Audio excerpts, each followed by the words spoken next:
आइंदा 15 रोज के लिए मुल्क में पेट्रोलियम मसनूआत की कीमतों में एक बार फिर इजाफे का इम्कान जाहिर किया जा रहा है। डॉन अखबार के मुताबिक आलमी मंडी में खाम तेल की कीमतों और दरामदी अखराजात में इजाफे के बायस ईंधन की कीमतें बढ़ने का इम्कान है। अखबार के मुताबिक आज रात 12 बजे से पेट्रोल 5 रुपए 25 पैसे जबकि डीजल 6.5 रुपए फी लीटर महंगा हो सकता है। तहम हतमी कीमतों का ऐलान हुकूमत की मंजूरी के बाद किया जाएगा। इस वक्त पेट्रोल की कीमत 266 रुपए 79 पैसे जबकि डीजल के फी लीटर निर्ख 272 रुपए 98 पैसे फी लीटर हैं।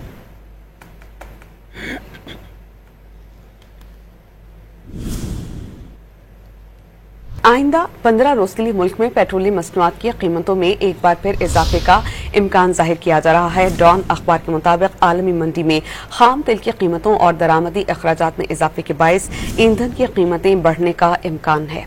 अखबार के मुताबिक आज रात 12 बजे से पेट्रोल 5 रुपए 25 पैसे जबकि डीजल 6.5 रुपए फी लीटर महंगा हो सकता है। तहम हतमी कीमतों का ऐलान हुकूमत की मंजूरी के बाद किया जाएगा। इस वक्त पेट्रोल की कीमत 266 रुपए 79 पैसे जबकि डीजल के फी लीटर निर्ख 272 रुपए 98 पैसे फी लीटर हैं।